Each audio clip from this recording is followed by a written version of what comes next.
मेधा शुरू से ही पढ़ने में होशियार और मेधावी छात्रा थी। अच्छी पढ़ाई के बाद अच्छा कॉलेज सिलेक्शन और फिर बहुत अच्छी जॉब। तूने तो मेरा नाम रोशन कर दिया मेधा। अरे लेकिन ये जो काम करने का तरीका है ना, इसे बदल ले। 18 घंटे काम करेगी तो कल को बच्चा कैसे संभालेगी? तुम्हारी तरह पागल नहीं हूँ माँ जो बच्चे और परिवार में फंस जाऊँ। मैं तो जिंदगी खुल कर जीऊंगी। सब कहने की बात होती है बेटा, अपने बच्चे का सुख हर कोई चाहता है। वक्त बीतता है और मेधा की शादी हो जाती है। शादी के कुछ सालों में ही मेधा एक सुंदर से बेटे की माँ बन जाती है। अरे यार, मेरी मैटरनिटी लीव खत्म हो रही है, क्या करे? माँ भी नहीं आ सकती, कैसे मैनेज करूँ?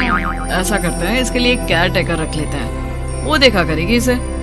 मेधा को पति की बात जच जाती है और वो केयर टेकर की तलाश शुरू कर देती है। एक दिन उन लोगों के घर एक महिला आती है जो दिखने में पढ़ी लिखी लगती है। जी, क्या काम है आपको? मैम, मेरा नाम स्नेहा है।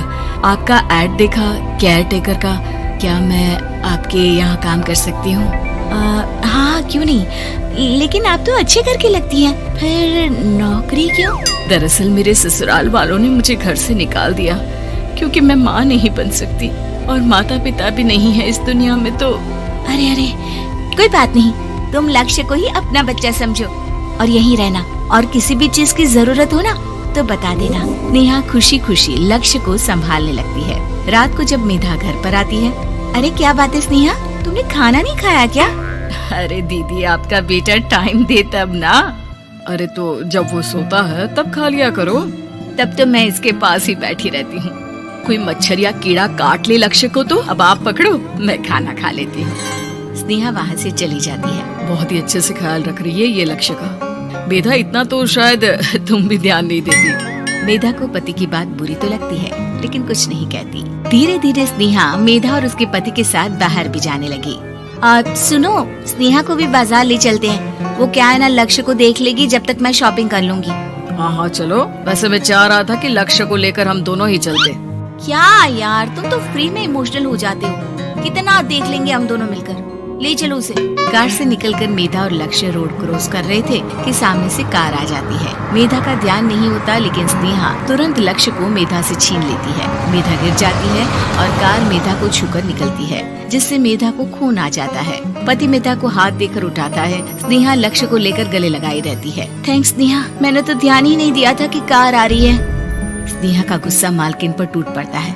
अरे कैसी माँ है आप, अगर आज कुछ लक्ष्य को हो जाता तो मैं आपको कभी माफ नहीं करती। छोटा सा बच्चा है, उसे चोट लगती है तो पता है कितनी तकलीफ होती है।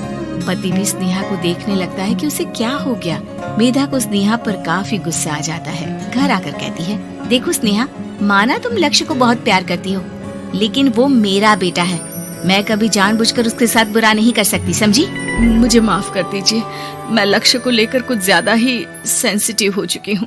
मैं ध्यान रखूंगी कि आगे से ऐसा ना हो। मेधा का मन स्नेहा से अब हटने लगा था।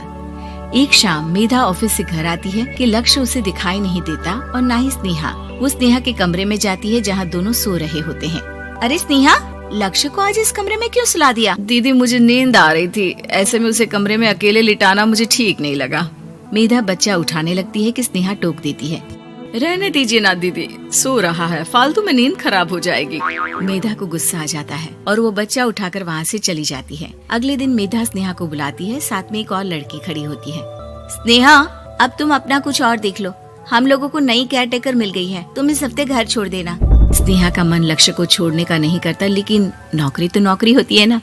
स्नेहा घर से चली जाती है। धीरे धीरे महीने और साल बीतते जाते हैं और लक्ष्य एक नौजवान लड़का हो जाता है। लक्ष्य, आज मुझे मंदिर जाना है, ले चलोगे? ठीक है माँ, एक काम करके अभी वापस आता हूँ, तब तक आप और पापा दोनों तैयार हो जाइए। दोनों तैयार होकर बैठ जाते हैं लेकिन लक्ष्य काफी देर तक नहीं आता।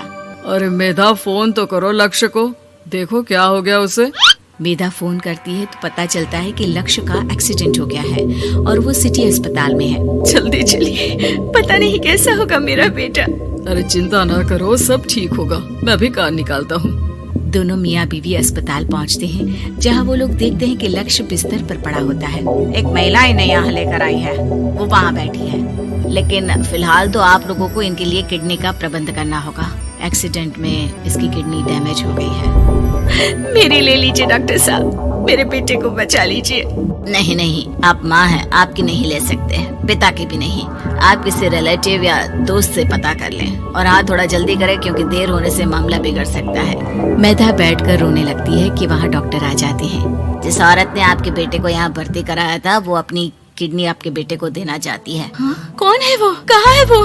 तभी वहाँ स्नेहा आ जाती है। स्नेहा तुम? मैं लक्ष्य को पहचान नहीं पाई थी, लेकिन आप लोगों को देखकर समझ गई कि ये लक्ष्य है, इसलिए वापस आ गई। मैं अपनी किडनी आपके बेटे को देना चाहती हूँ। मेरी अपनी तो कोई औलाद नहीं, लेकिन लक्ष्य में मैंने हमेशा अपना बच्चा देखा। तुम धन्य हो स्नेहा, जो इतने साल में भी लक्ष्य को भूल नहीं पाई। सही मामले में तो वो तुम्हारा ही बच्चा होगा, क्योंकि जन्म भले ही मैंने दिया हो, लेकिन आज तुम उसकी जिंदगी बचा रही हो।